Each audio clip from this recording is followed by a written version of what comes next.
दोस्तों नमस्कार।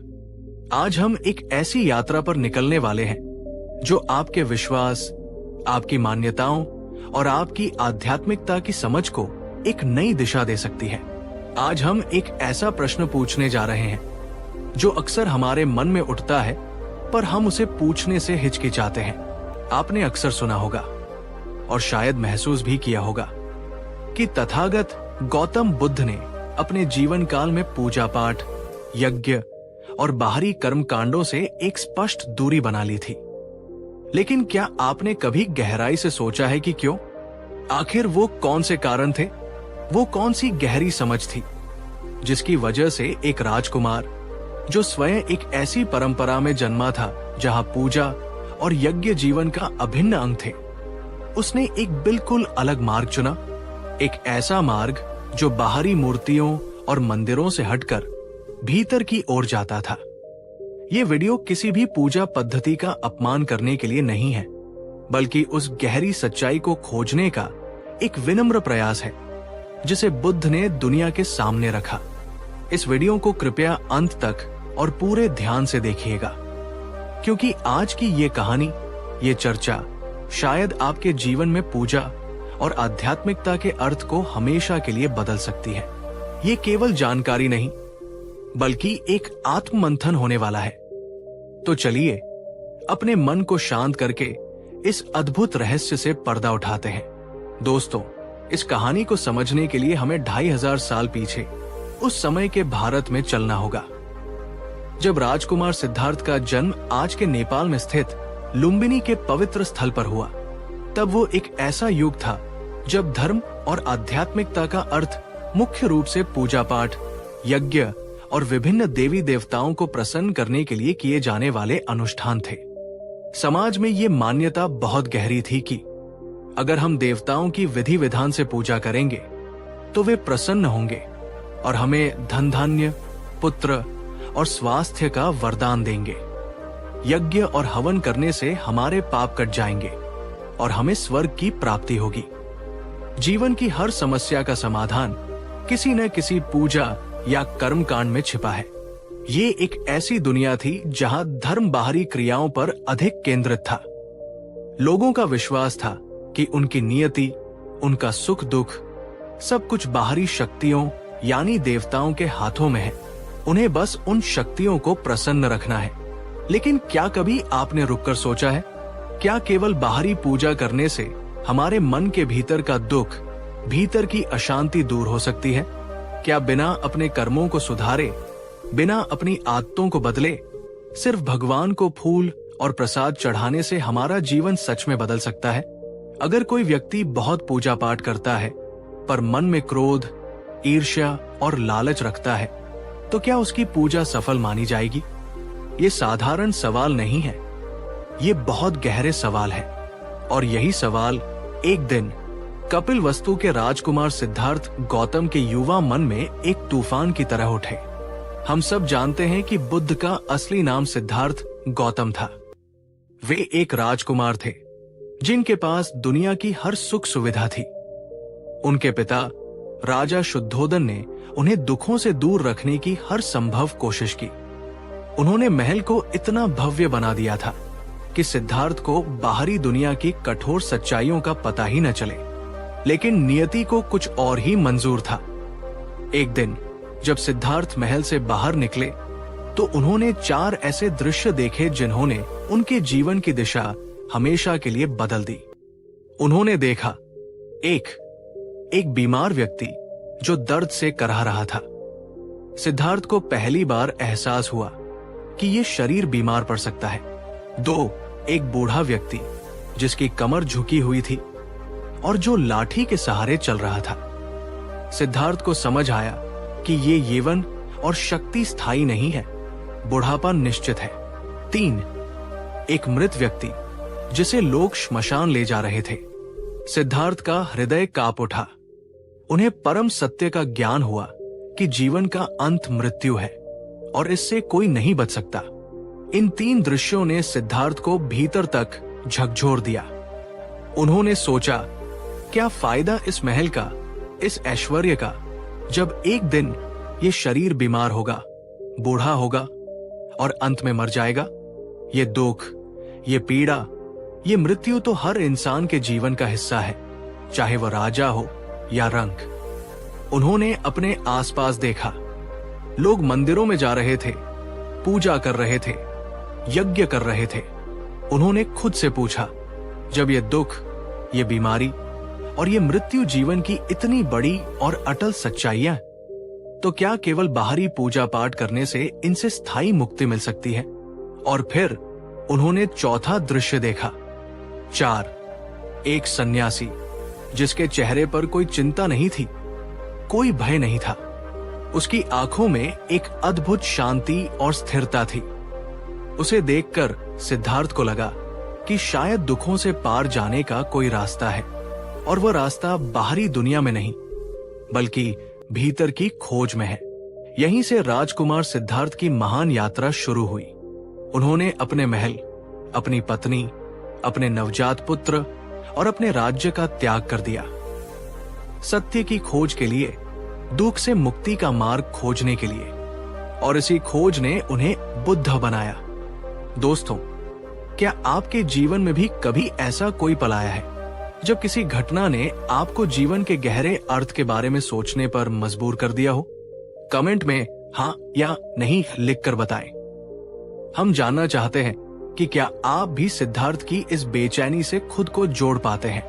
दोस्तों, अब हम उस मूल प्रश्न पर आते हैं कि बुद्ध ने पूजा से दूरी क्यों बनाई। ये समझना बहुत जरूरी है कि बुद्ध किसी धर्म या परंपरा के विरोधी नहीं थे।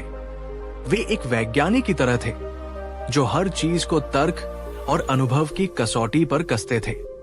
उनकी दूरी अनादर से नहीं, बल्कि एक गहरी समझ से पैदा हुई थी। आइए एक एक करके उन गहरे कारणों को समझते हैं। बुद्ध ने कर्म को पूजा से ऊपर रखा। आप ही अपने भाग्य के निर्माता है।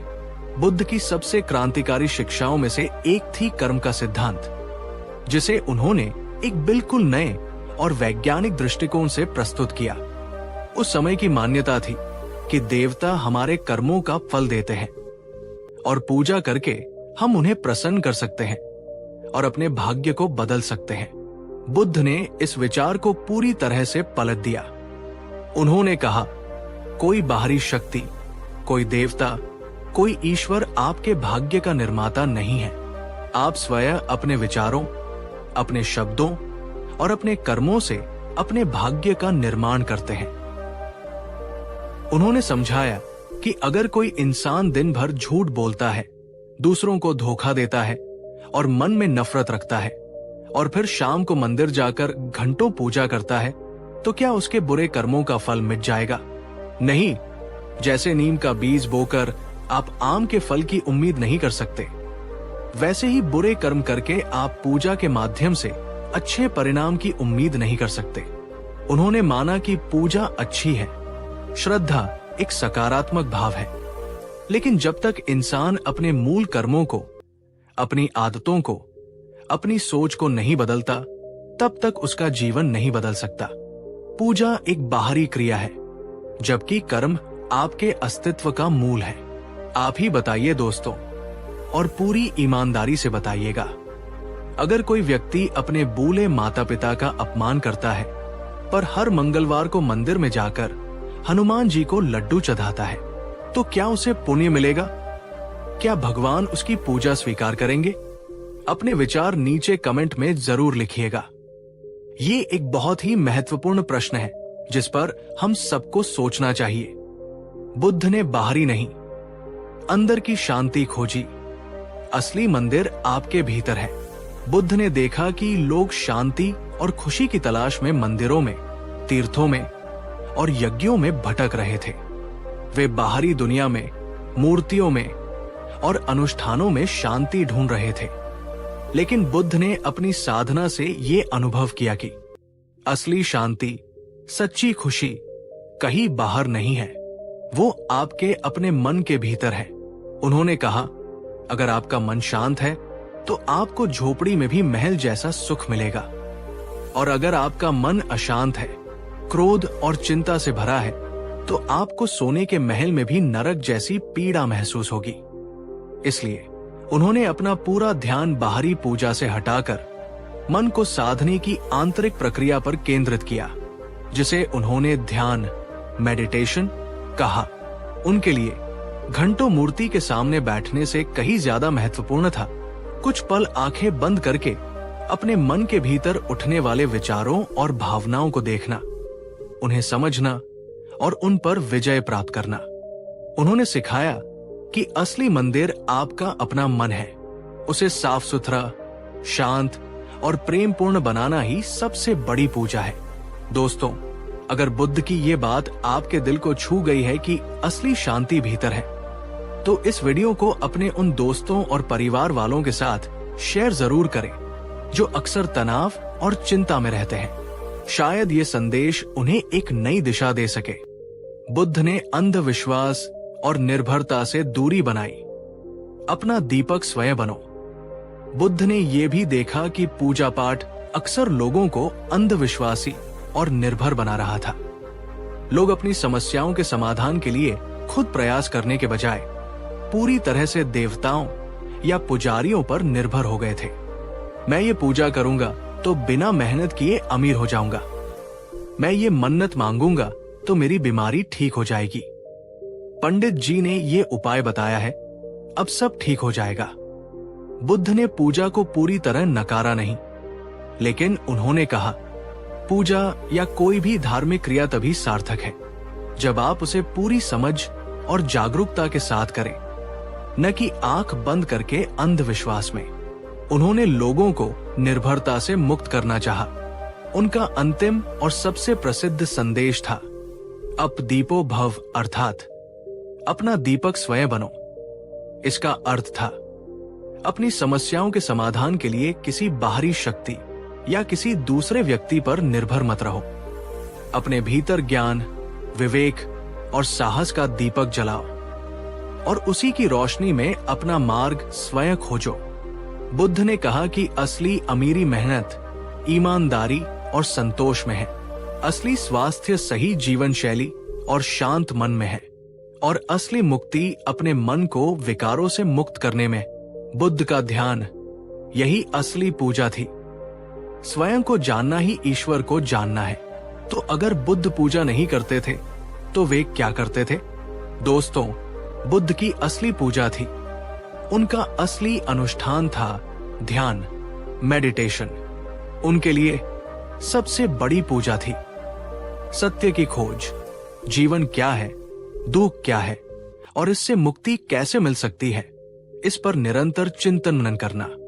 आत्मनिरीक्षण, अपने मन के भीतर उठने वाले हर विचार, हर भावना को बिना किसी लागल पेट के देखना और समझना। मैत्री और करुणा, दुनिया के सभी प्राणियों के प्रति निस्वार्थ प्रेम और करुणा का भाव विकसित करना। उनका मानना था कि जब आप ध्यान में गहरे उतरते हैं, जब आपका मन पूरी तरह से शांत और एकाग्र हो जाता है, तो आप उस परम सत्य, उस परम चेतना के साथ एक हो जाते हैं जिसे लोग ईश्वर या भगवान कहते हैं। उनके लिए ईश्वर को बाहर खोजने की जरूरत नहीं थी। स्वयं को पूरी तरह से जान लेना ही ईश्वर को जान लेना था। दोस्तों, बुद्ध की ये बातें 2500 साल पुरानी लग सकती हैं, लेकिन अगर आप ध्यान से देखें तो आज के आधुनिक जीवन में भी हम कहीं न कहीं वही गलतियां दोहरा रहे हैं। हमारा जीवन तनाव, चिंता और प्रतिस्पर्धा से भरा हुआ है, और जब हम परेशान होते हैं तो हम अक्सर समाधान के लिए शॉर्टकट ढूंढते हैं। हम सोचते हैं कि किसी विशेष मंदिर में जाकर पूजा करने से हमारी नौकरी की समस्या हल हो जाएगी। हम मानते हैं कि कोई मन्नत मांगने से हमारी परीक्षा में अच्छे नंबर आ जाएंगे। हम उम्मीद करते हैं कि कोई अनुष्ठान करने से हमारे रिश्ते सुधर जाएंगे। ये सब करना गलत नहीं है, ये हमारी श्रद्धा का प्रतीक है। लेकिन बुद्ध हमें याद दिलाते हैं कि ये समीकरण का केवल एक छोटा सा हिस्सा है। असली और स्थायी समाधान तभी मिलेगा जब हम पूजा के साथ साथ अपने कर्मों पर भी काम करेंगे। बुद्ध ने हमें एक बहुत ही सरल और सीधा रास्ता दिखाया। सच्ची पूजा है अपने कर्म अच्छे करना, अपने मन को शांत रखना और सभी के प्रति प्रेम और करुणा का भाव रखना। अब एक सवाल आपसे, और इसका जवाब बहुत ईमानदारी से दीजिएगा। क्या आपने कभी ध्यान, मेडिटेशन करने की कोशिश की है? चाहे सिर्फ 5 मिनट के लिए ही सही। अगर हाँ, तो आपको कैसा अनुभव हुआ? और अगर नहीं, तो क्या चीज आपको रोकती है? अपने अनुभव और अपनी कठिनाइयां नीचे कमेंट में जरूर बताइएगा। आपके कमेंट्स पढ़कर हम सब एक दूसरे से सीखते हैं और प्रेरित होते हैं। दोस्तों, इस पूरी चर्चा का निष्कर्ष निकालते हुए मैं एक बात बिल्कुल साफ कर देना चाहता हूं, ताकि कोई भ्रम न रहे। गौतम बुद्ध ने कभी भी पूजा या भक्ति का अपमान नहीं किया। उन्होंने कभी ये नहीं कहा कि पूजा मत करो या मंदिर मत जाओ। उन्होंने बस ये कहा कि पूजा को अपने जीवन का एकमात्र आधार मत बनाओ। पूजा के साथ साथ, और पूजा से भी अधिक महत्वपूर्ण, अपने सही कर्म और अपनी सही समझ को जोड़ो। उनके संदेश को हम ऐसे समझ सकते हैं, अगर आप पूजा करते हैं पर अपने माता पिता का सम्मान नहीं करते, तो आपकी पूजा अधूरी है। अगर आप मंदिर में दान देते हैं पर अपने कर्मचारियों को सही वेतन नहीं देते, तो आपका दान अधूरा है। अगर आप ईश्वर से शांति मांगते हैं पर अपने मन में दूसरों के लिए नफरत रखते हैं, तो आपकी प्रार्थना अधूरी है। बुद्ध के अनुसार असली पूजा क्या है? किसी भूखे को भोजन कराना, ये असली पूजा है। किसी दुखी व्यक्ति को सांत्वना देना, ये असली पूजा है। अपना काम पूरी ईमानदारी और लगन से करना, ये असली पूजा है। अपने मन को क्रोध और ईर्ष्या से मुक्त रखना, ये असली पूजा है। आइए इसे एक छोटी सी कहानी से समझते हैं। एक बार एक बहुत अमीर आदमी बुद्ध के पास आया। उसने बड़े गर्व से कहा, भगवान, मैंने आपके और आपके संघ के लिए सोने का एक बहुत बड़ा स्तूप बनवाया है। मैंने सो यज्ञ करवाए हैं और हजारों ब्राह्मणों को भोजन कराया है। क्या मुझे इससे मोक्ष मिलेगा? बुद्ध ने उसकी ओर शांति से देखा और मुस्कुराकर कहा, सेठ, तुमने जो भी किया वो बहुत पुण्य का काम है, लेकिन मैं तुम्हें एक और व्यक्ति के बारे में बताता हूं। इस नगर के बाहर एक गरीब लकड़हारा रहता है। वो दिन भर मेहनत करके जो थोड़ा बहुत कमाता है, उससे अपने परिवार का पेट पालता है। परसों जब वो घर लौट रहा था, तो उसने देखा कि एक कुतिया भूख से तड़प रही है और उसके बच्चे दूध के लिए बिलख रहे हैं। उस लकड़हारे ने अपनी रोटी में से आधी रोटी उस कुतिया को खिला दी। बुद्ध ने कहा, सेठ, तुम्हारे सोने के स्तूप और 100 यज्ञों से जो पुण्य मिला है, उससे कहीं अधिक पुण्य उस लकड़हारे को अपनी आधी रोटी के दान से मिला है। क्योंकि तुम्हारे दान में शायद थोड़ा अहंकार था, पर उसके दान में निस्वार्थ करुणा थी। दोस्तों, क्या ये कहानी सब कुछ स्पष्ट नहीं कर देती? जब तक हमारे मन में करुणा और निस्वार्थता का भाव नहीं है, तब तक हमारी पूजा का फल अधूरा है। दोस्तों, तो आज हमने ये जाना कि गौतम बुद्ध ने पूजा पाठ से दूरी क्यों बनाई। संक्षेप में, क्योंकि उन्होंने कर्म, ध्यान और करुणा को किसी भी बाहरी अनुष्ठान से ऊपर रखा। उनका संदेश बिल्कुल साफ था, पूजा बुरी नहीं है, लेकिन पूजा से भी कहीं ज्यादा जरूरी है एक सही और जागरूक जीवन जीना। याद रखिए, बुद्ध का मार्ग किसी भी विश्वास को नष्ट करने का नहीं, बल्कि उसे और गहरा और सार्थक बनाने का है। आप पूजा कीजिए, पूरी श्रद्धा से कीजिए, पर साथ में ये भी सुनिश्चित कीजिए कि आपके कर्म भी उतने ही पवित्र हों जितनी आपकी पूजा की थाली। अंत में बुद्ध की एक बात हमेशा याद रखिएगा, मंदिर में एक दिया जलाना बहुत अच्छी बात है, लेकिन अगर आपके अपने मन के भीतर क्रोध, घृणा और अज्ञान का अंधेरा है, तो बाहर का कोई भी दिया उस अंधेरे को मिटा नहीं सकता। असली दिया आपके अपने मन का है। विवेक का दिया, करुणा का दिया, शांति का दिया, उसे जलाइए, फिर आपका पूरा जीवन ही एक पूजा बन जाएगा। दोस्तों, अगर बुद्ध की इन गहरी बातों ने आपके दिल को छुआ है, अगर आपको आज कुछ नया सीखने को मिला, तो इस वीडियो को एक लाइक जरूर करें। आपके मन में इस विषय पर क्या विचार है? क्या आप मानते हैं कि कर्म पूजा से बढ़कर है? अपने विचार नीचे कमेंट में हमसे जरूर साझा करें। हम आपके हर कमेंट को पढ़ते हैं और इस महत्वपूर्ण संदेश को ज्यादा से ज्यादा लोगों तक पहुंचाने के लिए इस वीडियो को अपने दोस्तों और परिवार के साथ शेयर करें, क्योंकि हो सकता है ये संदेश किसी की जिंदगी में आध्यात्मिकता को एक नई और गहरी समझ दे सके और भविष्य में भी ऐसी ही गहरी और जीवन बदलने वाली कहानियों और चर्चाओं के लिए हमारे चैनल को सब्सक्राइब करना और बेल आइकॉन को दबाना न भूलें। पिछले एपिसोड में हमने उस गहरे रहस्य को जानने का प्रयास किया कि गौतम बुद्ध ने अपने समय की सबसे बड़ी परंपरा यानी पूजा पाठ और यज्ञ से दूरी क्यों बनाई। हमने जाना कि कैसे उन्होंने बाहरी कर्मकांडों से ऊपर आंतरिक शुद्धि और कर्म के सिद्धांत को रखा। आपने उस वीडियो को जो प्रेम और समर्थन दिया उसके लिए आपका हृदय से धन्यवाद।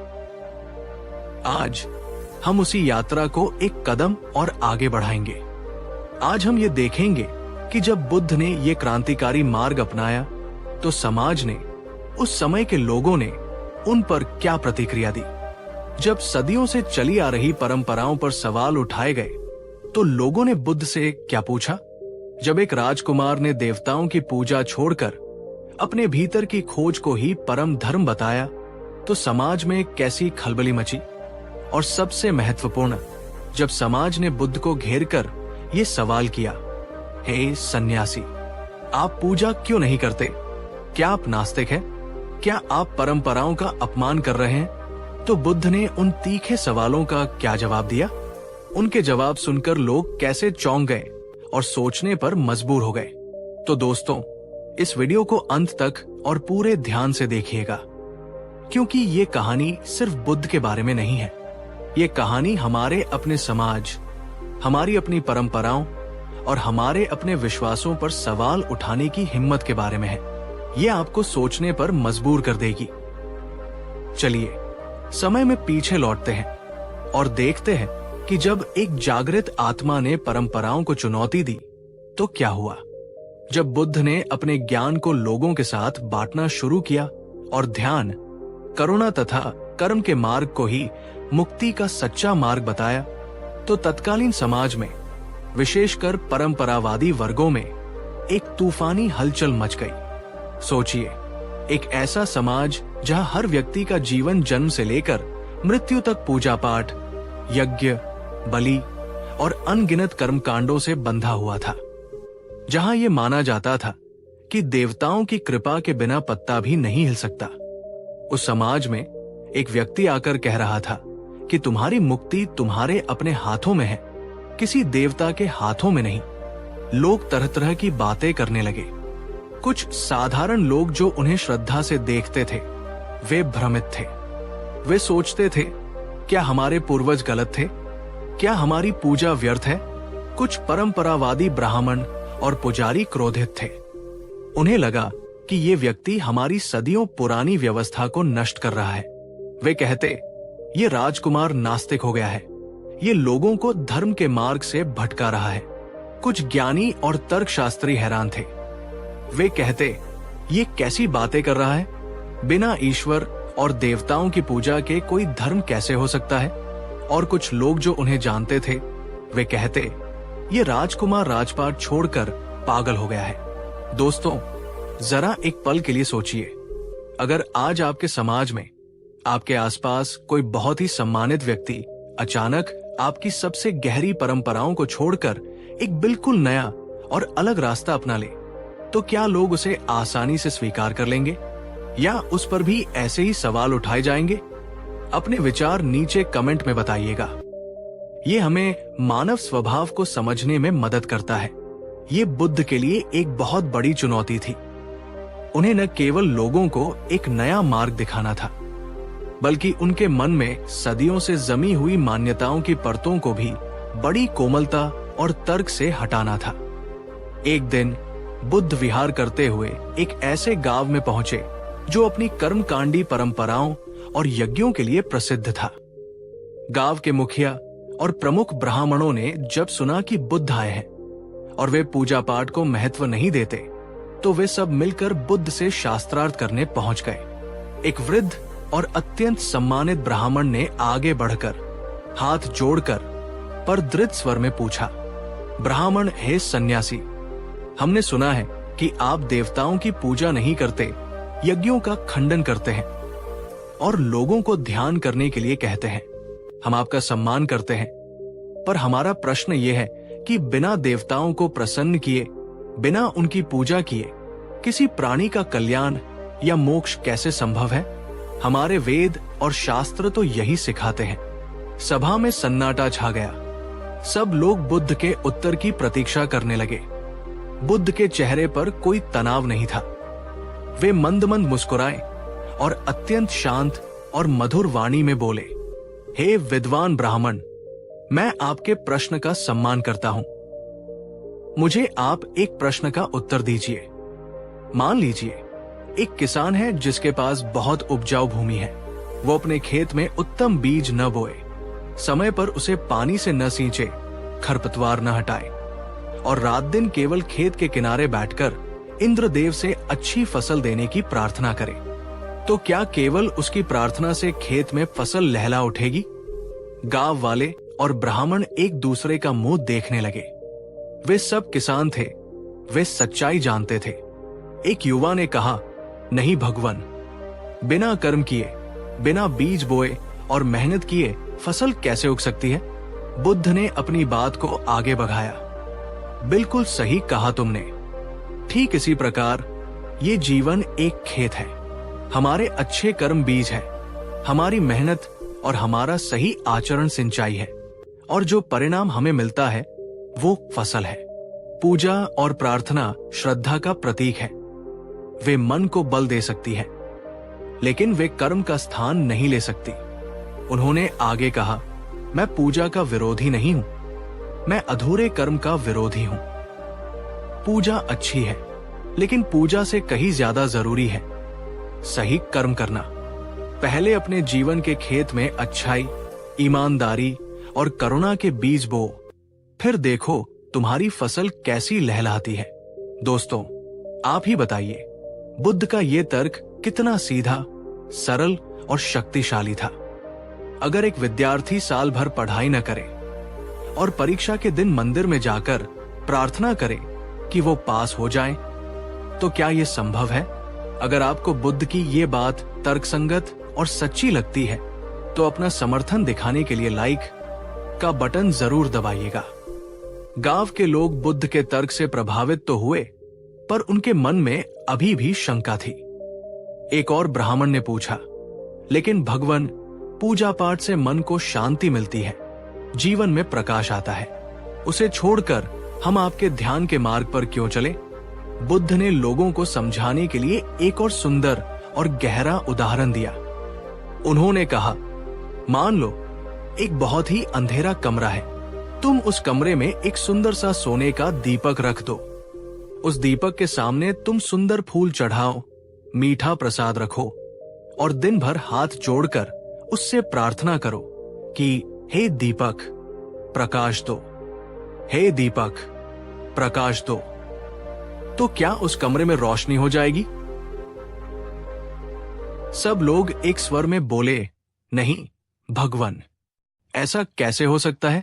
बुद्ध ने पूछा, तो रोशनी कैसे होगी? एक व्यक्ति ने उत्तर दिया, भगवान, रोशनी तभी होगी जब हम उस दीपक में तेल डालेंगे, उसमें बाती लगाएंगे और उस बाती को अग्नि से प्रज्वलित करेंगे। बुद्ध के चेहरे पर एक ज्ञान भरी मुस्कान फैल गई। उन्होंने कहा, ठीक यही रहस्य है मेरे भाइयों। ये हमारा मन उस अंधेरे कमरे की तरह है। पूजा पाठ और बाहरी कर्मकांड उस सोने के दीपक की तरह है, जो रखे तो है पर प्रकाश नहीं दे रहे। असली प्रकाश, असली ज्ञान की रोशनी तब मिलती है जब हम अपने मन रूपी दीपक में करुणा और शील का तेल डालते हैं, उसमें विवेक की बाती लगाते हैं और उसे ध्यान की अग्नि से प्रज्वलित करते हैं। उन्होंने समझाया कि पूजा बाहरी है, जबकि ध्यान आंतरिक है। पूजा में हम किसी बाहरी शक्ति से मांगते हैं, जबकि ध्यान में हम अपनी भीतरी शक्ति को जगाते हैं। दोस्तों, क्या ये बात सीधे हमारे दिल को नहीं छू जाती? हम सब जीवन में प्रकाश चाहते हैं, पर क्या हम उसे सही जगह खोज रहे हैं? अगर आपको भी लगता है कि असली रोशनी हमारे अपने भीतर से आती है, तो नीचे कमेंट में लिखिए, मन का दीपक जलाना है। ये एक संकल्प की तरह होगा, खुद को याद दिलाने के लिए। बुद्ध केवल सैद्धांतिक बातें नहीं करते थे, वे लोगों के जीवन से जुड़े उदाहरण देते थे। उनके पास हर तरह के लोग अपनी समस्याएं लेकर आते थे। ऐसी ही एक कहानी है एक लालची व्यापारी की। एक बार श्रावस्ती नगर का एक बहुत ही अमीर व्यापारी, जो अपनी कंजूसी और बेईमानी के लिए जाना जाता था, बुद्ध के पास आया। उसने बहुत ही कीमती उपहार बुद्ध के चरणों में रखे और दुखी स्वर में बोला, भगवान, मैं धर्म में बहुत आस्था रखता हूं। मैं अपने घर में बने भव्य मंदिर में रोज घंटों आपकी और अन्य देवताओं की पूजा करता हूं। मैं सबसे महंगे फूल चढ़ाता हूं, सबसे शुद्ध घी का दिया जलाता हूं, पर फिर भी मेरा मन हमेशा अशांत और बेचैन रहता है। मेरे व्यापार में भी लगातार नुकसान हो रहा है और घर में कल रहती है। मेरी पूजा का फल मुझे क्यों नहीं मिल रहा? बुद्ध ने शांत भाव से व्यापारी के उपहारों को देखा और फिर उसकी आंखों में झांकते हुए पूछा, बुद्ध हे श्रेष्ठी, ये बताओ, तुम अपना व्यापार कैसे करते हो? क्या तुम ग्राहकों से सही दाम लेते हो? क्या तुम अपने कर्मचारियों को समय पर और उचित वेतन देते हो? क्या तुम मिलावट या कम तौलने जैसा कोई अधर्म तो नहीं करते?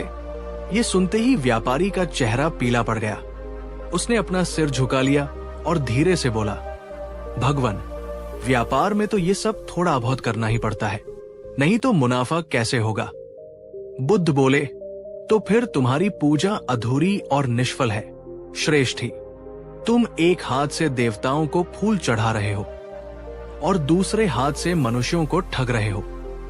तुम एक ओर पवित्र मंत्रों का जाप कर रहे हो और दूसरी ओर तुम्हारे मन में लोभ और कपट के विचार चल रहे हैं। तुम एक ऐसे बर्तन की तरह हो जो बाहर से तो सोने का है, पर भीतर विष से भरा है।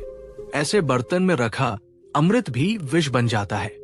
बुद्ध ने उसे समझाया, जब तक तुम्हारे कर्म सही नहीं है, जब तक तुम्हारा आचरण शुद्ध नहीं है, तब तक तुम्हारी पूजा का कोई सार्थक फल नहीं मिलेगा। पहले अपने व्यापार में ईमानदारी लाओ, अपने मन से लोभ को निकालो, फिर आकर एक साधारण सा मिट्टी का दिया भी जलाओगे तो तुम्हें असीम शांति मिलेगी। दोस्तों, क्या ये आज के जीवन का भी सच नहीं है? अगर हम दूसरों के साथ छलकपट करें, ऑफिस में किसी की बुराई करें और फिर भगवान से अपने लिए सुख और सफलता की उम्मीद करें, तो क्या ये न्याय संगत होगा? अपने दिल पर हाथ रखकर सोचिए और अपने विचार कमेंट में जरूर लिखिएगा। तो समाज का अगला सवाल था, अगर आप पूजा नहीं करते तो आप करते क्या है? आपकी साधना क्या है? बुद्ध ने कहा, मेरी साधना और मेरी पूजा है ध्यान और करुणा। उन्होंने समझाया कि ये दो पंख हैं जिनके बिना कोई भी आत्मा मुक्ति के आकाश में उड़ान नहीं भर सकती। ध्यान, मेडिटेशन, उन्होंने समझाया कि ध्यान मन को शांत करने, उसे एकाग्र करने और उसे नियंत्रित करने की वैज्ञानिक प्रक्रिया है। ध्यान हमें अपने मन का मालिक बनाता है। हम अपने गुस्से, अपने लालच, अपने डर और अपनी चिंताओं को देखना और उन्हें जीतना सीखते हैं। ध्यान हमें भीतर की उस अनंत शांति और आनंद के स्रोत से जोड़ता है जिसे हम बाहर खोजते रहते हैं। ध्यान से हमारी समझ गहरी होती है और हम जीवन को अधिक स्पष्टता से देख पाते हैं। दोस्तों, अब एक सवाल आपसे, और मैं चाहता हूं कि आप सब इसमें भाग लें। क्या आपने कभी सुबह उठकर या रात को सोने से पहले सिर्फ 10 मिनट आंखें बंद करके शांति से बैठने और अपनी सांसों को देखने की कोशिश की है? अगर हाँ, तो आपका अनुभव कैसा रहा? और अगर नहीं, तो क्या आप आज से ये छोटा सा प्रयोग शुरू करना चाहेंगे? कमेंट में जरूर बताइएगा। करुणा, बुद्ध की दूसरी और सबसे बड़ी पूजा थी करुणा। उन्होंने कहा, अगर तुम सोने के थाल में भगवान को 56 भोग चढ़ाओ, पर तुम्हारे पड़ोस में कोई बच्चा भूखा सो रहा है, तो तुम्हारी पूजा व्यर्थ है। उन्होंने सिखाया, अगर तुम किसी एक रोते हुए प्राणी का आंसू पोंछ दो, तो ये सो यज्ञ करने से भी बड़ा पुण्य है। अगर तुम एक गरीब भूखे इंसान को प्रेम से भोजन करा दो, तो ये 1000 दीपक जलाने से भी बड़ी पूजा है।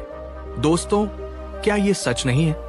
हम अक्सर मंदिरों में लाखों रुपए का दान कर देते हैं, पर हमारे घर के बाहर बैठे किसी भूखे या जरूरतमंद को हम अनदेखा कर देते हैं। बुद्ध हमें याद दिलाते हैं कि हर प्राणी में वही चेतना है, वही परमात्मा है। जीव की सेवा ही शिव की सच्ची सेवा है। आइए इसे एक और छोटी सी घटना से समझते हैं। एक दिन बुद्ध अपने शिष्यों के साथ एक गांव से गुजर रहे थे।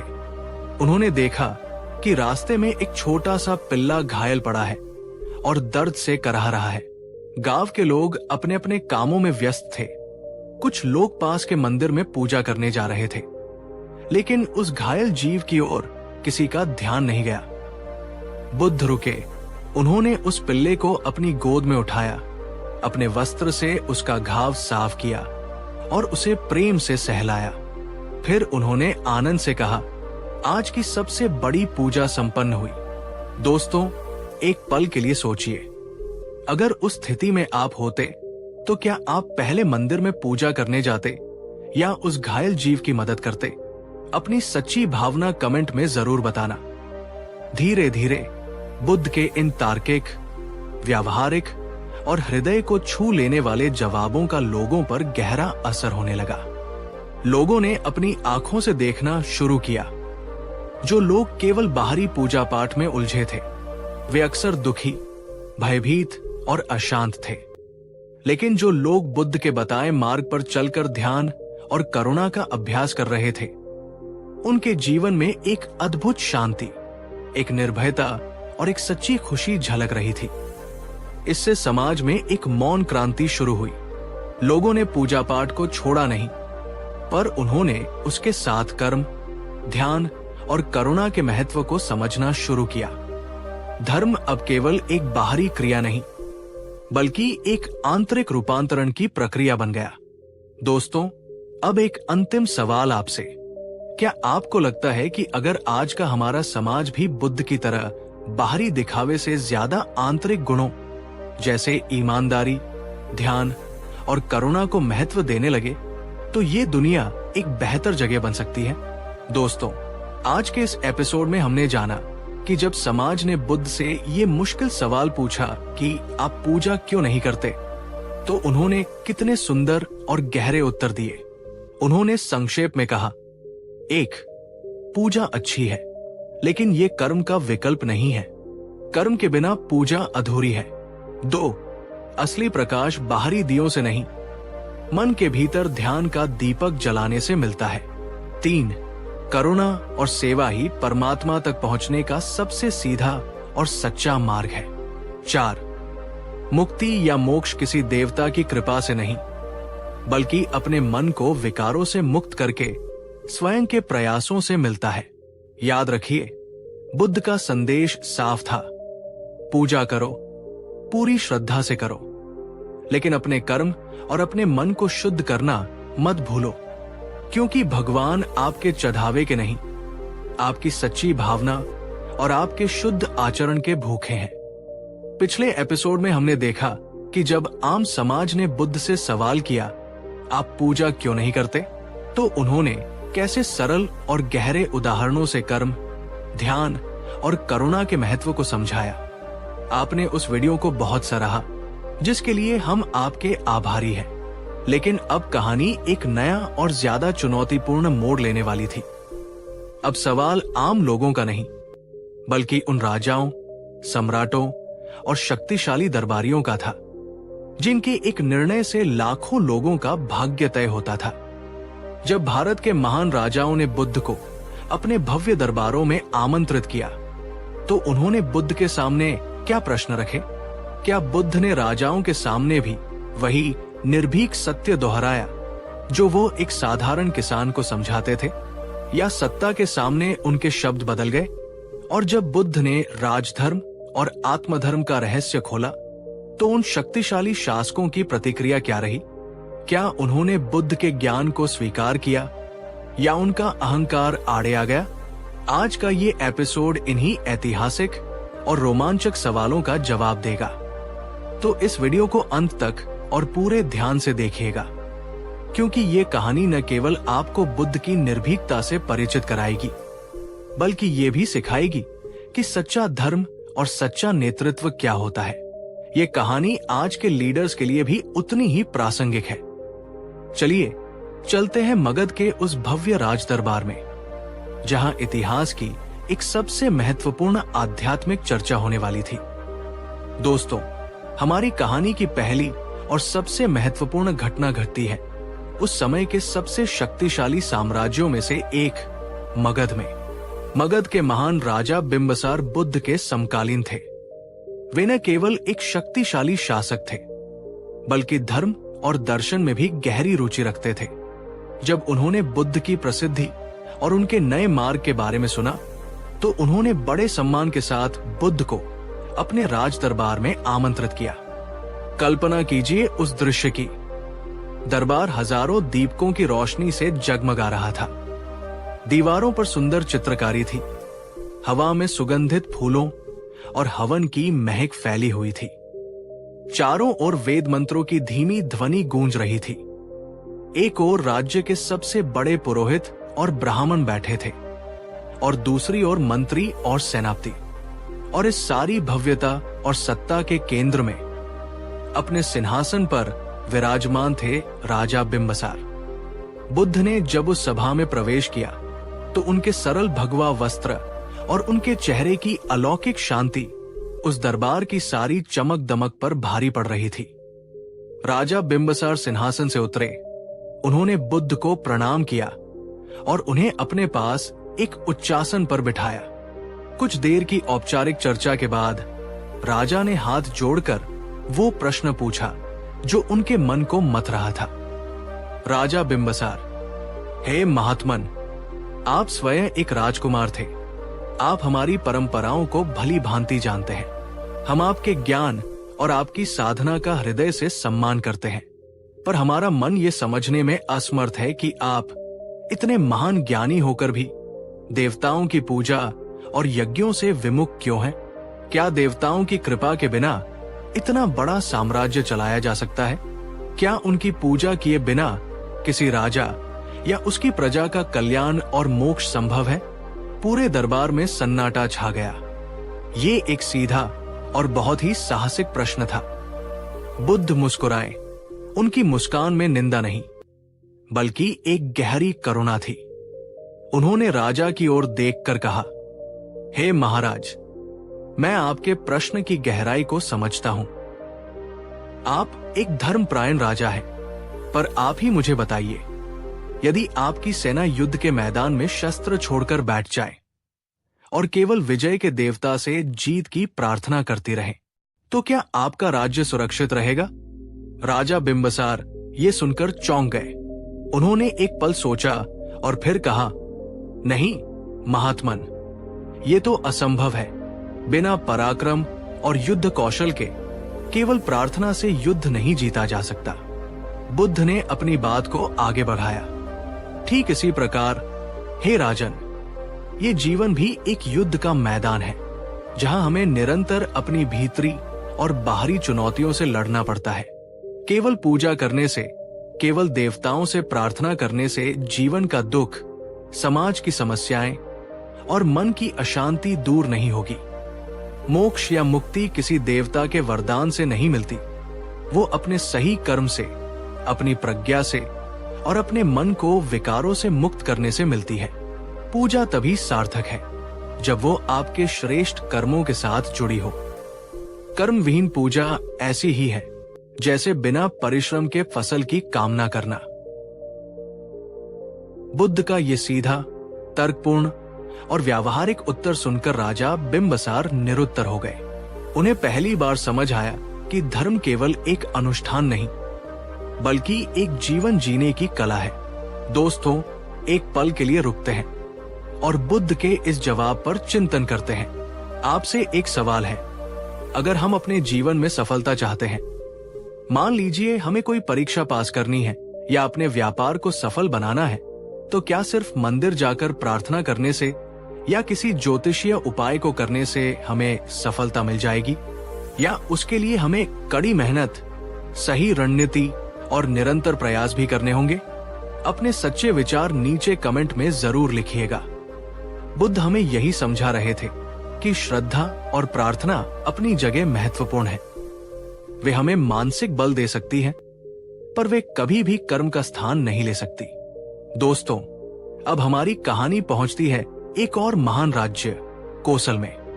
कोसल के राजा प्रसेनजित भी बुद्ध के प्रति बहुत श्रद्धा रखते थे, पर वे अपनी परंपराओं में भी गहरे बंधे हुए थे। वे अक्सर बड़े बड़े यज्ञों और अनुष्ठानों का आयोजन करते थे, जिनमें हजारों पशुओं की बलि दी जाती थी और अपार धन संपदा खर्च होती थी। एक ऐसे ही विशाल यज्ञ के आयोजन के बाद राजा प्रसेनजित बुद्ध से मिलने गए। वे थोड़े अहंकार और थोड़ी जिज्ञासा के भाव से भरे हुए थे। उन्होंने बुद्ध को प्रणाम किया और कहा, गुरुदेव, मैंने अभी अभी राज्य की सुख शांति और समृद्धि के लिए एक अश्वमेध यज्ञ संपन्न किया है। इसमें सौराष्ट्र के सर्वश्रेष्ठ घोड़ों की बलि दी गई, हजारों मन घी और चंदन की लकड़ियां स्वाहा की गई और देश के कोने कोने से आए ब्राह्मणों को स्वर्ण मुद्राएं दान की गई। पर मेरे मन में एक प्रश्न है, हम राजा महाराजा इतना धर्म कर्म करते हैं, इतनी पूजा और यज्ञ करते हैं, लेकिन फिर भी हमारे राज्यों में युद्ध का भय, बीमारियों का प्रकोप और अकाल की समस्या क्यों बनी रहती है? प्रजा सुखी क्यों नहीं है? ये एक बहुत ही गहरा और चुभने वाला प्रश्न था।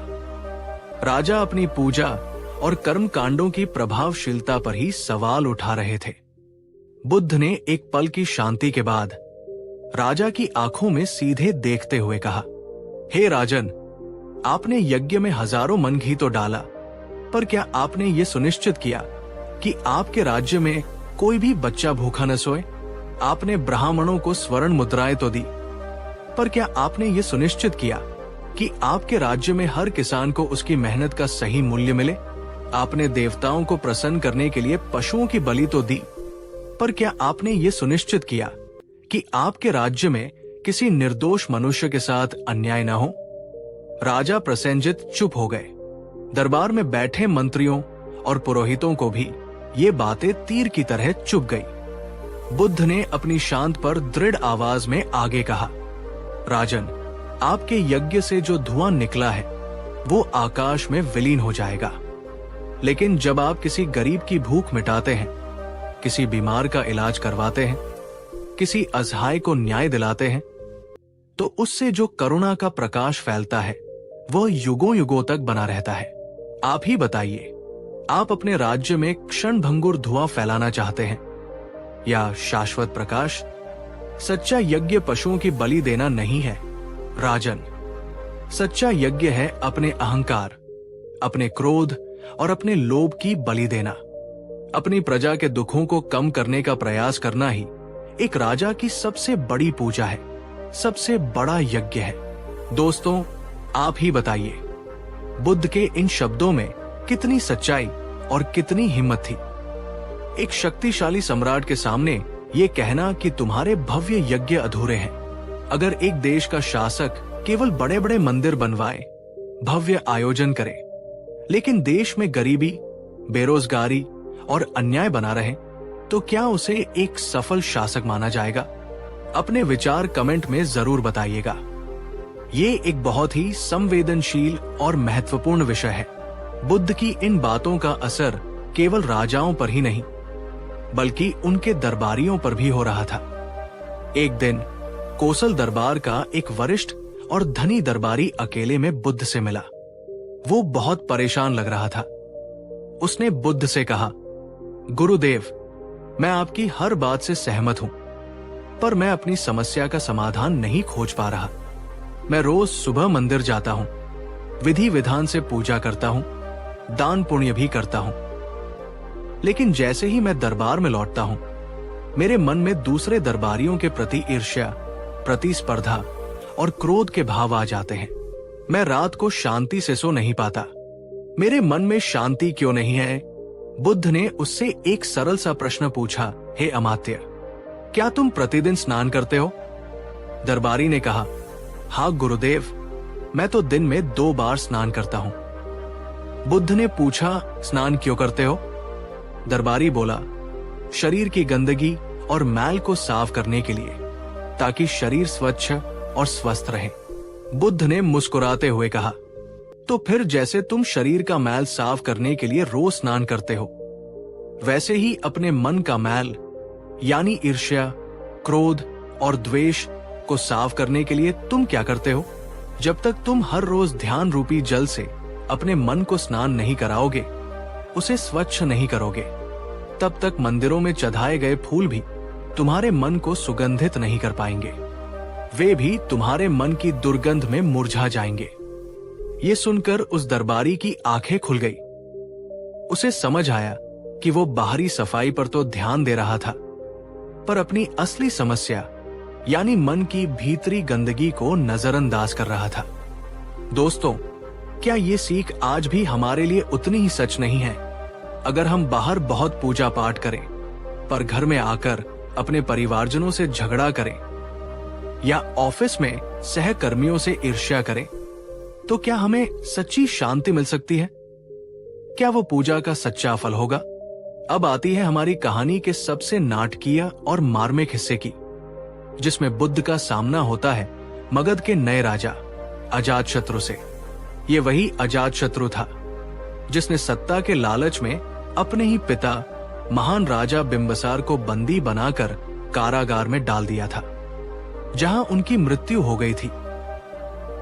इस जघन्य पाप को करने के बाद अजातशत्रु को राज तो मिल गया, पर उसके मन की शांति छिन गई। वो रात रात भर सो नहीं पाता था। उसे अपने पिता की चीखें सुनाई देती थी। अपराध बोध की आग में वो जल रहा था। उसने बड़े बड़े यज्ञ करवाए, ब्राह्मणों को अकूत दान दिया ताकि उसका पाप धुल जाए, पर उसे कोई शांति नहीं मिली। अंत में थक हार कर वो एक रात चुपके से बुद्ध के पास पहुंचा। वो बुद्ध के चरणों में गिर पड़ा और रोते हुए बोला, गुरुदेव, मैं एक पापी हूं। मैंने अपने पिता की हत्या की है। मेरे मन में एक क्षण के लिए भी शांति नहीं है। मैंने सब कुछ करके देख लिया। क्या कोई ऐसी पूजा है, कोई ऐसा अनुष्ठान है जिससे मेरा ये पाप मिट जाए?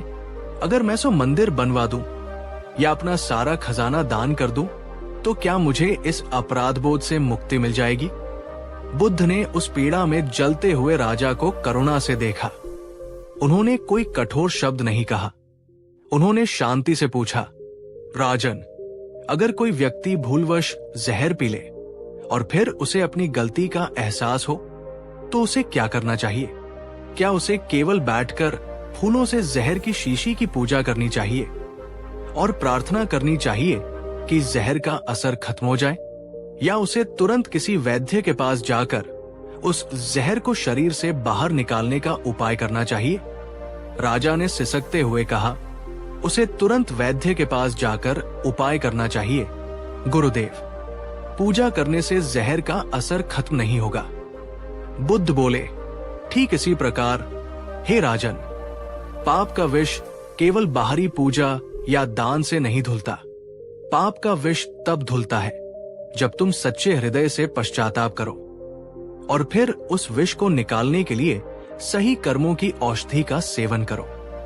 राजा ने पूछा, क्या है वो औषधि गुरुदेव? बुद्ध ने कहा, तुमने अपने पिता के साथ अन्याय किया। अब तुम अपनी प्रजा के पिता बनो।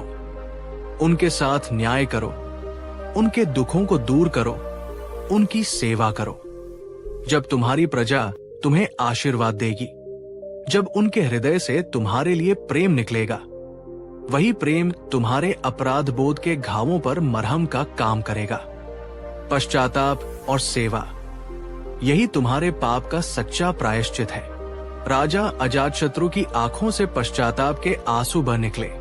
उसे पहली बार मुक्ति का एक सच्चा मार्ग दिखाई दिया था। उस दिन के बाद अजातशत्रु एक क्रूर शासक से एक न्यायप्रिय और प्रजापालक राजा बन गया और बाद में उसने बौद्ध धर्म के प्रचार प्रसार में बहुत बड़ा योगदान दिया। दोस्तों, राजा अजातशत्रु की ये कहानी हमें बहुत कुछ सिखाती है।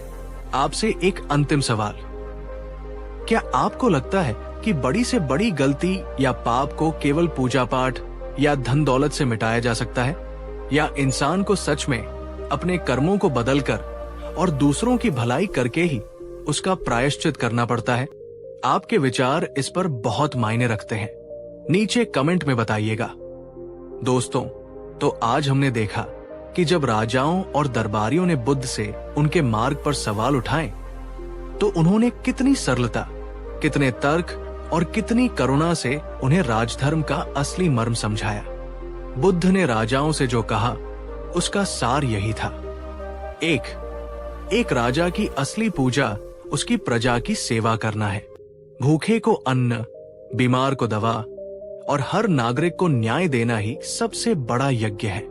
2, अगर राजा स्वयं न्यायप्रिय और धर्मपरायण नहीं है तो उसके द्वारा करवाए गए लाखों के यज्ञ और पूजा पाठ व्यर्थ है। 3, करुणा और धर्म ही किसी साम्राज्य की असली नींव है। शस्त्रों से राज्य जीता जा सकता है, पर उसे टिकाए रखने के लिए धर्म और प्रजा का प्रेम आवश्यक है। 4, पाप का प्रायश्चित बाहरी अनुष्ठानों से नहीं बल्कि आंतरिक पश्चाताप और सुधारात्मक कर्मों से होता है। बुद्ध का संदेश बिल्कुल साफ था, पूजा का सम्मान करो, अपनी श्रद्धा बनाए रखो, लेकिन ये कभी मत भूलो कि पूजा से भी बड़ी शक्ति और बड़ा धर्म है सही कर्म, सच्ची करुणा और निर्मल ध्यान। अगर एक राजा केवल पूजा करे लेकिन अपनी प्रजा की सेवा और सुरक्षा के कर्म को भूल जाए तो उसकी पूजा अधूरी और निष्फल है। याद रखिए दोस्तों, भगवान तक पहुंचने का रास्ता केवल मंदिर के दरवाजे से होकर नहीं जाता, वो हर उस दुखी और जरूरतमंद प्राणी के हृदय से होकर भी जाता है जिसकी आप मदद करते हैं। पिछले एपिसोड में हमने देखा कि जब बुद्ध का सामना उस समय के सबसे शक्तिशाली राजाओं और सम्राटों से हुआ तो उन्होंने कैसे निर्भीकता से उन्हें राजधर्म का असली अर्थ समझाया। उन्होंने बताया कि एक राजा की सबसे बड़ी पूजा उसकी प्रजा की सेवा है, न कि केवल यज्ञ और अनुष्ठान। आज हम इस यात्रा के सबसे महत्वपूर्ण और व्यावहारिक पड़ाव पर आ पहुंचे हैं। आज हम देखेंगे कि जब बुद्ध की शिक्षाएं राजमहलों की ऊंची दीवारों से निकलकर साधारण लोगों के घरांगन तक पहुंची, जब उनका सामना आप और हम जैसे साधारण गृहस्थों, किसानों, व्यापारियों और विशेषकर स्त्रियों से हुआ, तो उन्होंने उन्हें क्या सिखाया। एक आम आदमी जो दिन भर अपनी आजीविका के लिए संघर्ष करता है, वो ध्यान और साधना कैसे करे। एक स्त्री जो घर परिवार की जिम्मेदारियों में बंधी है, वो अपनी मुक्ति का मार्ग कैसे खोजे। क्या बुद्ध ने उन्हें भी पूजा पाठ छोड़ने के लिए कहा या उनके लिए कोई अलग सरल और व्यावहारिक मार्ग सुझाया? ये एपिसोड हम सब के लिए है। ये उन लोगों के लिए है जो सोचते हैं कि आध्यात्मिकता केवल साधु संतों के लिए है और गृहस्थ जीवन में रहते हुए शांति पाना संभव नहीं है। तो इस वीडियो को अंत तक और अपने पूरे परिवार के साथ देखिएगा, क्योंकि बुद्ध की ये शिक्षाएं आपके अपने घर को, आपके अपने जीवन को एक मंदिर में बदल सकती है। चलिए चलते हैं उन गांवों और नगरों में जहां बुद्ध आम लोगों के दिलों को छू रहे थे।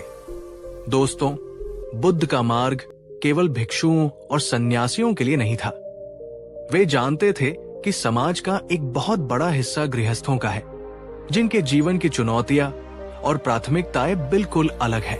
उनके पास न तो राजमहलों जैसी संपदा थी और न ही भिक्षुओं जैसा खाली समय। एक बार बुद्ध एक ऐसे ही गांव में पहुंचे जहां अधिकांश लोग किसान और कारीगर थे।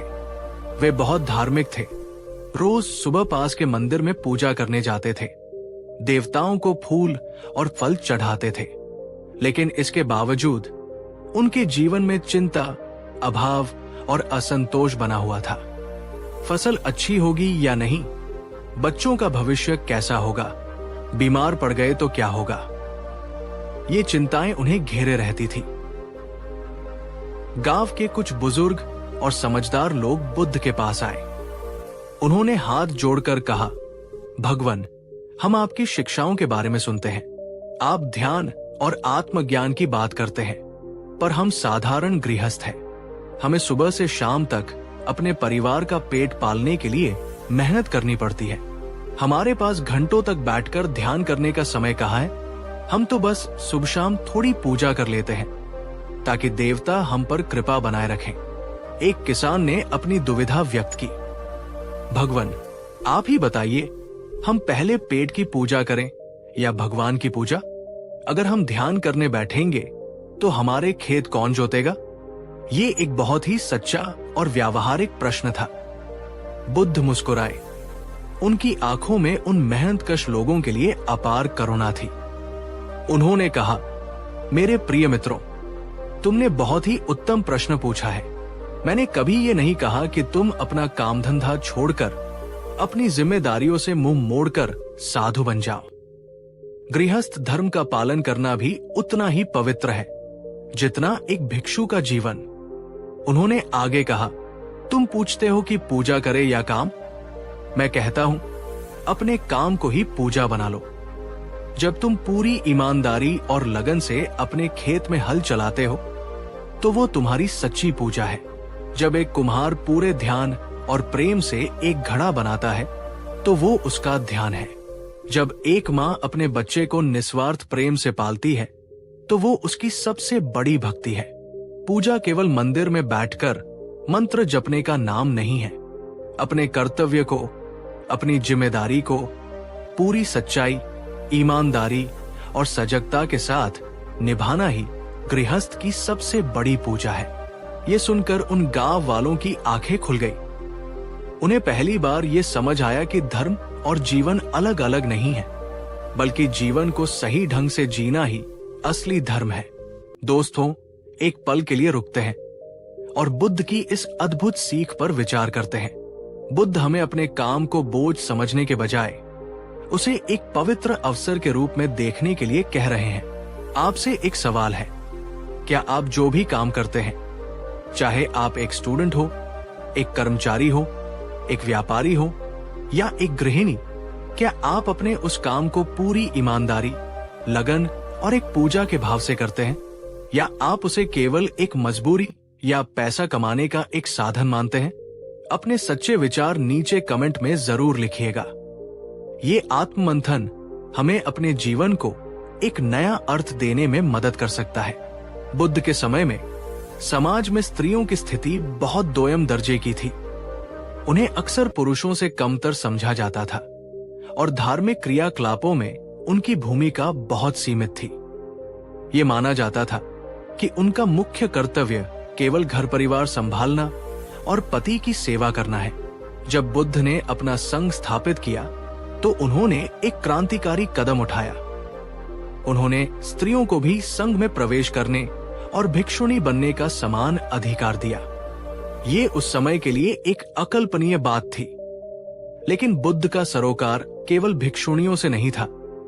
वे साधारण गृहस्थ स्त्रियों के जीवन को भी सम्मान और अर्थ देना चाहते थे। एक दिन महिलाओं का एक समूह बुद्ध के पास आया। वे दुखी और भ्रमित थी। एक स्त्री ने कहा, गुरुदेव, हमारे पति और पुरुष हमें बताते हैं कि हम केवल सेवा करने के लिए जन्मी हैं और पूजा पाठ और ज्ञान की बातें हमारे लिए नहीं है। हम दिन भर घर के कामों में लगी रहती हैं, बच्चों को संभालती हैं। हमारे पास न तो मंदिर जाने का ज्यादा समय होता है, न ही कोई शास्त्र पढ़ने का। क्या हमारा जीवन ऐसे ही व्यर्थ चला जाएगा? क्या हमारे लिए मुक्ति का कोई मार्ग नहीं है? बुद्ध ने उन स्त्रियों की ओर अत्यंत स्नेह और सम्मान से देखा। उनकी आंखों में उन सभी स्त्रियों के लिए गहरी करुणा थी जो सदियों से इस मानसिक दास्ता में जी रही थी। बुद्ध मुस्कुराए और बोले, मेरी प्रिय पुत्रियों, किसने कहा कि तुम्हारा जीवन व्यर्थ है? किसने कहा कि ज्ञान और मुक्ति पर केवल पुरुषों का अधिकार है? तुम जो कर रही हो वो किसी भी तपस्या या यज्ञ से कम नहीं है। उन्होंने समझाया, जब तुम निस्वार्थ प्रेम से अपने परिवार के लिए भोजन बनाती हो तो वो भोजन प्रसाद बन जाता है और तुम्हारा रसोई घर एक मंदिर। ये तुम्हारी अन्नपूर्णा पूजा है।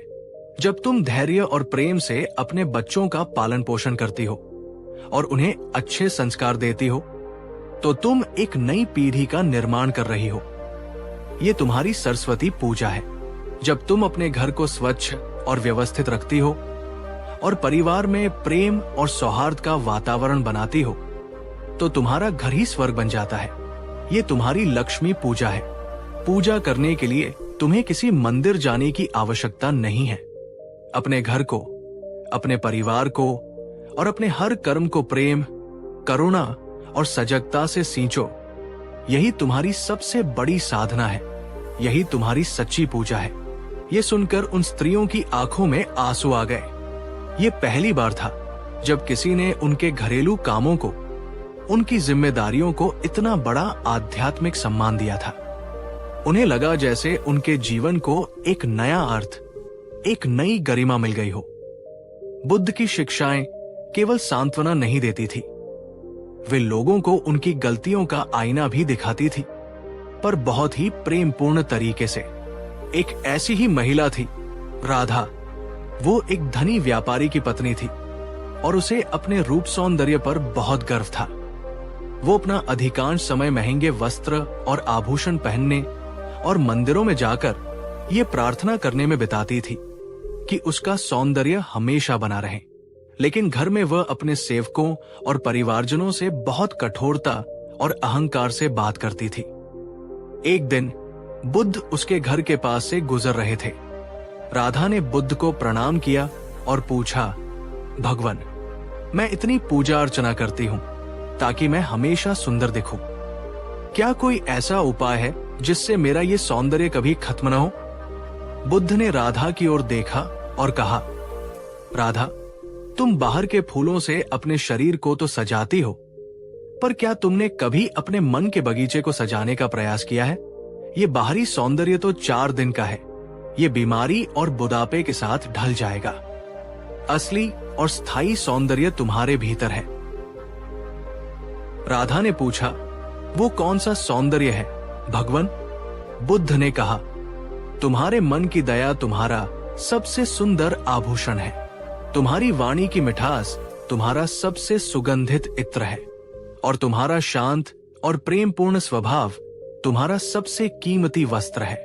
जब तुम अपने घर में अपने परिवार और अपने सेवकों के साथ प्रेम और समझदारी से पेश आओगी, जब तुम्हारे कर्मों से दूसरों को खुशी मिलेगी, तब तुम्हारे चेहरे पर जो चमक आएगी वो किसी भी श्रृंगार से कहीं अधिक सुंदर होगी।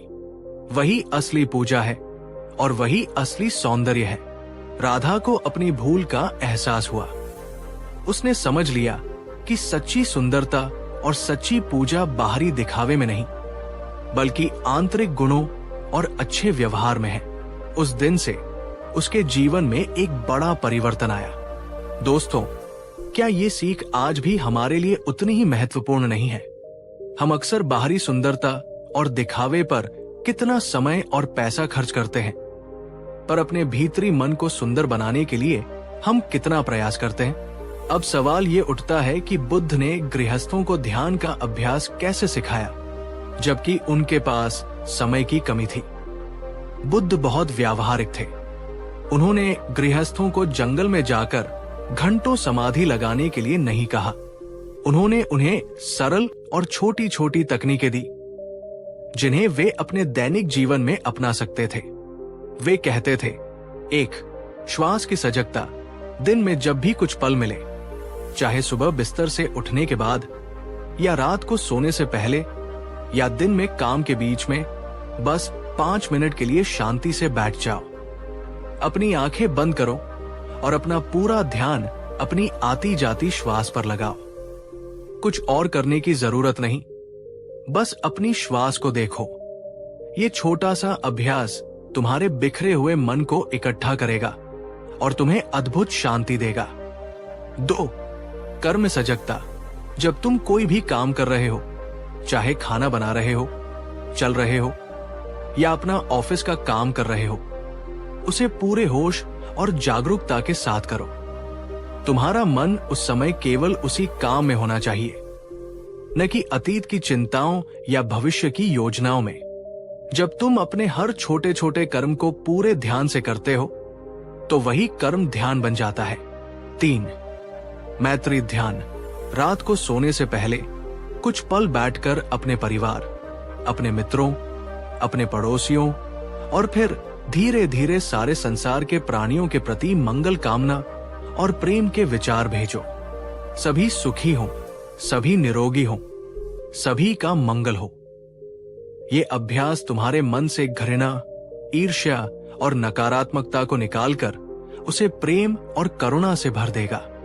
दोस्तों, अब एक सवाल आपसे, क्या आप आज रात सोने से पहले सिर्फ 2 मिनट के लिए इस मैत्री ध्यान का अभ्यास करने का संकल्प ले सकते हैं?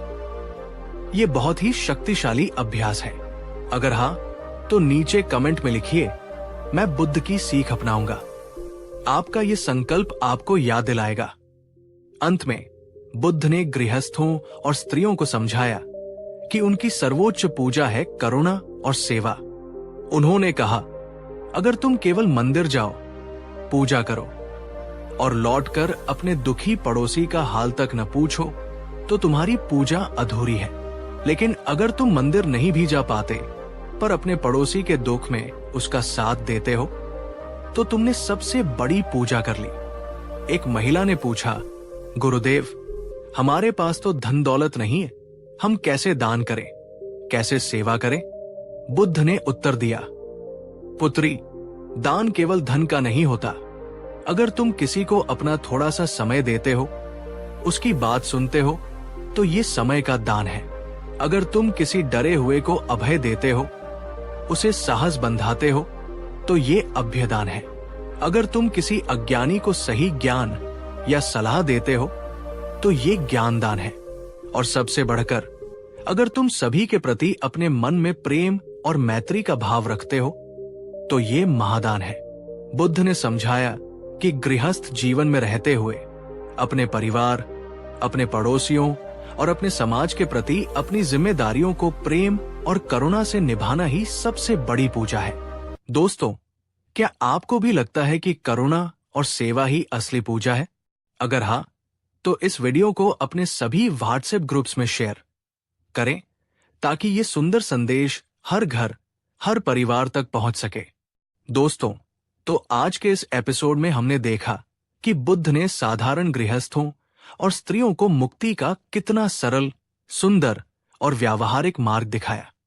उन्होंने हमें सिखाया कि आध्यात्मिकता के लिए घर परिवार छोड़ने की जरूरत नहीं है। अपने घर को ही प्रेम और शांति से एक मंदिर बनाया जा सकता है। पूजा सम्मानजनक है, लेकिन सच्ची पूजा अपने कर्मों को शुद्धि और ईमानदारी से करने में है। ध्यान और मन की शांति हर व्यक्ति का अधिकार है और इसे अपनी व्यस्त दिनचर्या में भी अभ्यास किया जा सकता है। दूसरों की निस्वार्थ सेवा और करुणा ही एक गृहस्थ की सबसे बड़ी पूजा और सबसे बड़ा यज्ञ है। याद रखिए दोस्तों, बुद्ध का संदेश हमें हमारी जिम्मेदारियों से भगाना नहीं, बल्कि उन्हें और भी सुंदर और सार्थक ढंग से निभाना सिखाता है। असली पूजा मन में होती है, केवल हाथों से नहीं। मंदिर में दीपक जरूर जलाइए, पर उससे पहले अपने मन का और अपने घर का अंधेरा मिटाइए। चौथे एपिसोड में हमने देखा कि कैसे बुद्ध ने साधारण गृहस्थों और स्त्रियों के जीवन में ध्यान और पूजा का सच्चा अर्थ स्थापित किया। आज हमारी ये यात्रा अपने सबसे महत्वपूर्ण, सबसे भावुक और सबसे गहन पड़ाव पर आप पहुंची है। ये इस सीरीज का अंतिम एपिसोड है। आज हम जानेंगे कि जब तथागत गौतम बुद्ध ने ये जान लिया कि उनका इस धरती पर समय अब पूरा हो रहा है, तो उन्होंने अपने अंतिम दिनों में अपने प्रिय शिष्यों और साधकों को क्या विशेष शिक्षा दी। वो कौन सा अंतिम संदेश था जिसे वे आने वाली हजारों पीढ़ियों के लिए छोड़कर जाना चाहते थे? पूजा, कर्म और ध्यान के बारे में उनका अंतिम निष्कर्ष क्या था? ये एपिसोड बहुत खास है दोस्तों। ये केवल ज्ञान नहीं, बल्कि एक विरासत है। ये वो अंतिम मशाल है जिसे बुद्ध ने हमें सौंपा।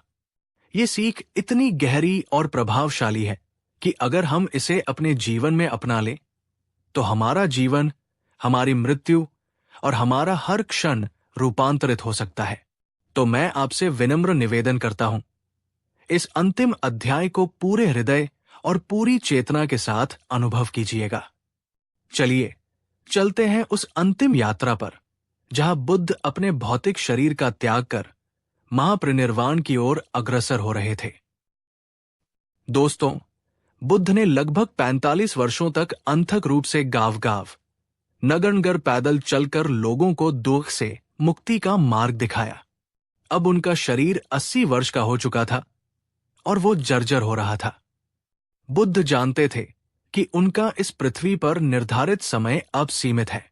वे अपनी अंतिम यात्रा पर थे, वैशाली से कुशीनारा की ओर। उनके साथ उनके सबसे प्रिय शिष्य आनंद और अन्य भिक्षु चल रहे थे। मार्ग में वे एक स्थान पर विश्राम के लिए रुके। उनका शरीर थक चुका था, पर उनका मन आकाश की तरह निर्मल और शांत था। शिष्यों के चेहरे पर उदासी और चिंता थी। वे जानते थे कि उनके गुरु, उनके मार्गदर्शक अब उन्हें छोड़कर जाने वाले हैं। आनंद, जो बुद्ध की परछाई की तरह उनके साथ रहते थे, अपने आंसू नहीं रोक पा रहे थे। उन्होंने बुद्ध से पूछा, भगवन, आपके जाने के बाद हमारा क्या होगा? हमें कौन मार्ग दिखाएगा? आपका ये संघ, ये धर्म किसके सहारे चलेगा?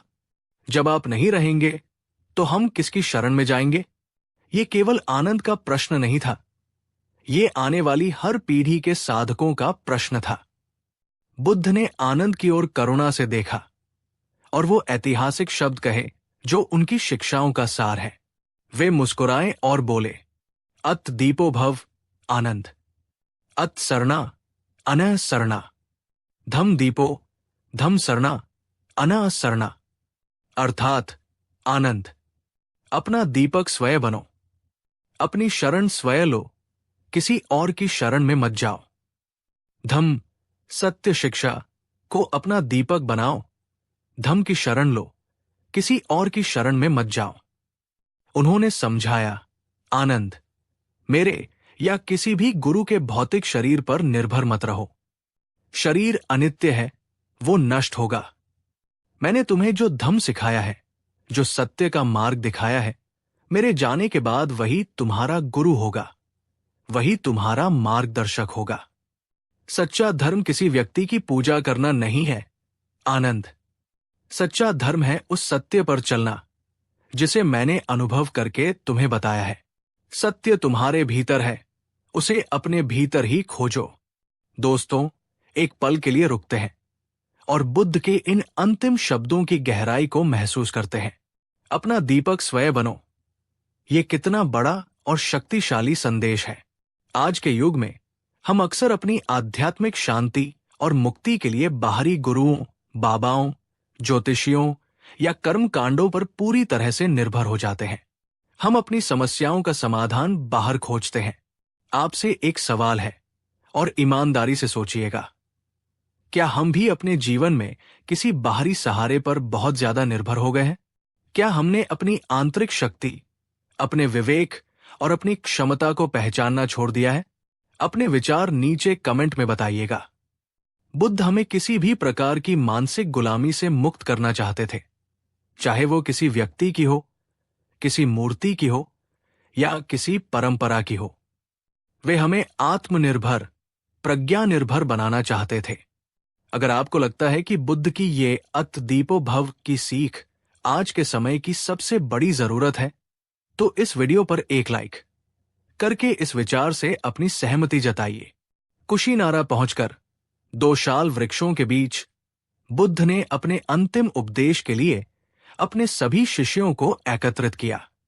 उनका शरीर पीड़ा में था, पर उनकी चेतना परम शांति में स्थित थी। उन्होंने पूजा, कर्म और ध्यान के संबंध में अपनी 45 वर्षों की शिक्षा का सार प्रस्तुत किया। उन्होंने किसी नई या चमत्कारिक बात का उपदेश नहीं दिया, बल्कि उन्हीं मूल सिद्धांतों पर जोर दिया जिन्हें वे जीवन भर सिखाते रहे थे। 1. कर्म का सिद्धांत। बुद्ध ने कहा, हे भिक्षुओं, ये याद रखना कि तुम्हारे कर्म ही तुम्हारी असली विरासत है। तुम्हारे कर्म ही तुम्हारा आश्रय है। तुम जो भी कर्म करोगे, अच्छा या बुरा, उसके फल के तुम ही उत्तराधिकारी बनोगे।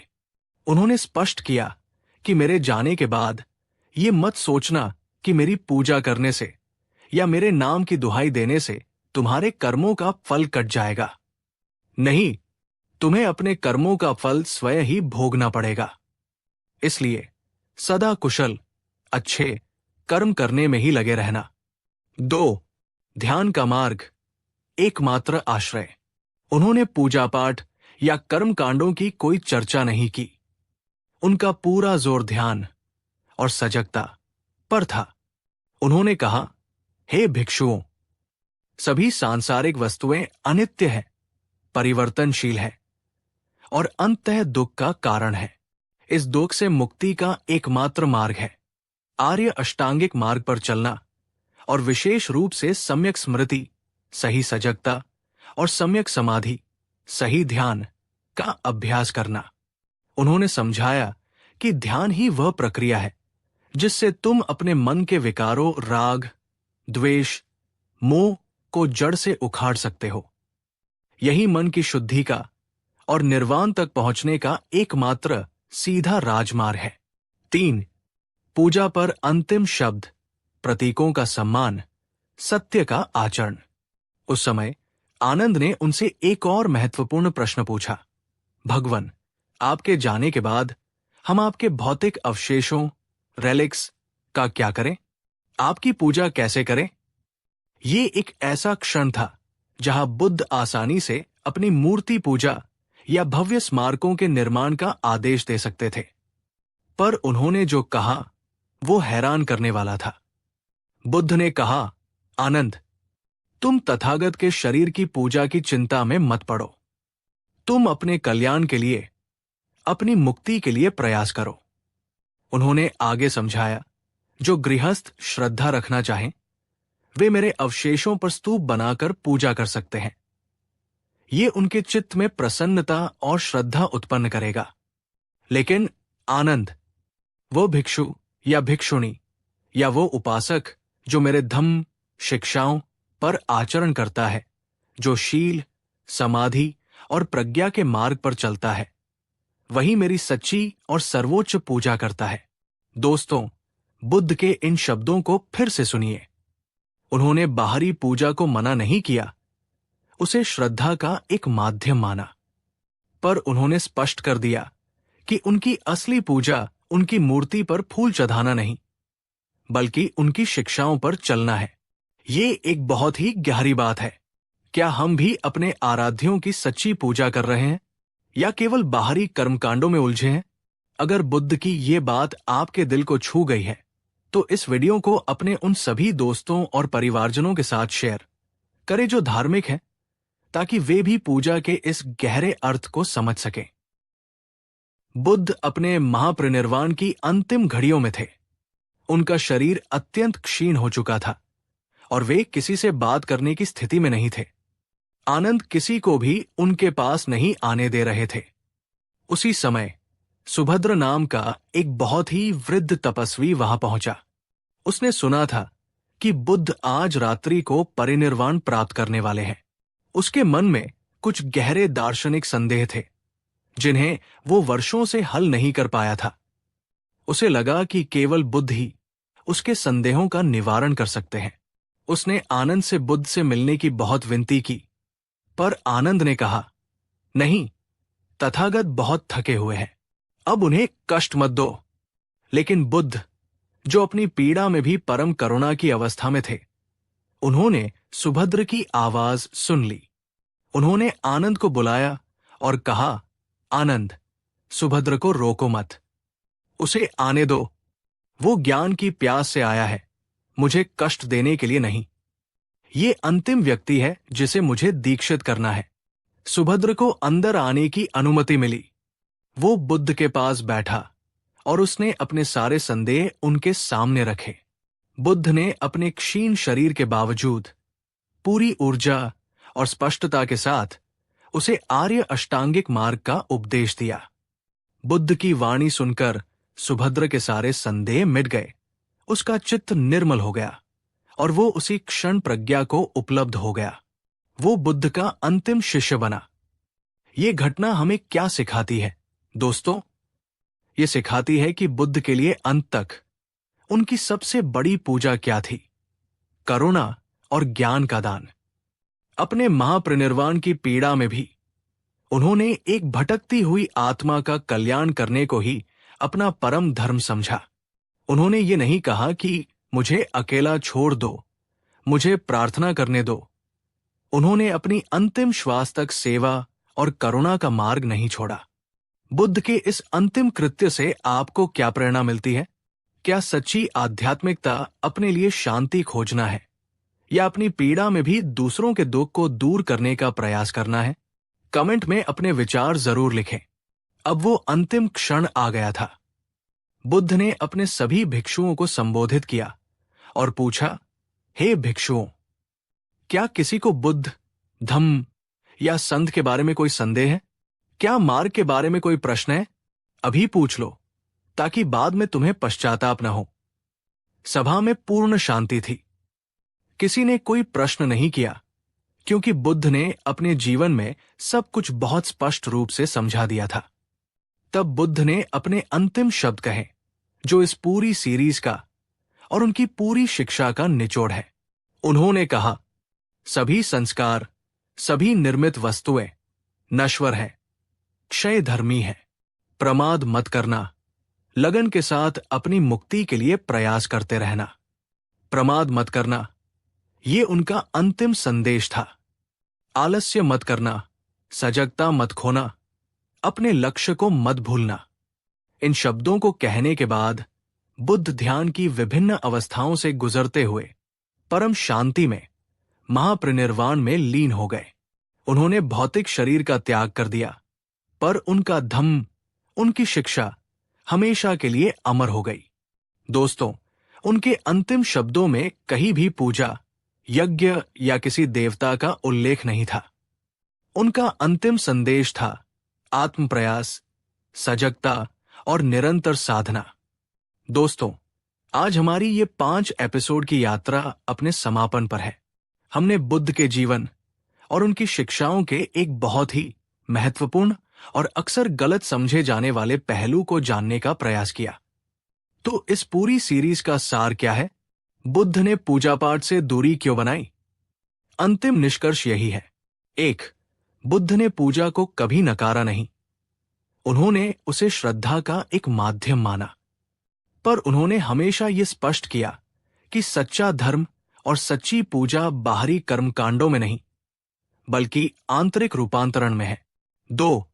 उनके लिए श्रेष्ठ कर्म ईमानदारी, अहिंसा, सत्य किसी भी पूजा से बढ़कर थे। 3. उनके लिए ध्यान, मन को साधना ही सर्वोच्च पूजा थी, क्योंकि यही हमें दुख के मूल कारण तृष्णा से मुक्त करता है। 4.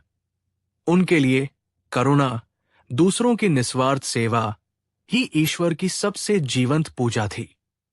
5. और उनका अंतिम संदेश था कि हमारी मुक्ति किसी बाहरी शक्ति पर नहीं, बल्कि हमारे अपने निरंतर प्रयास, अपमाद पर निर्भर करती है। बुद्ध का मार्ग निर्भर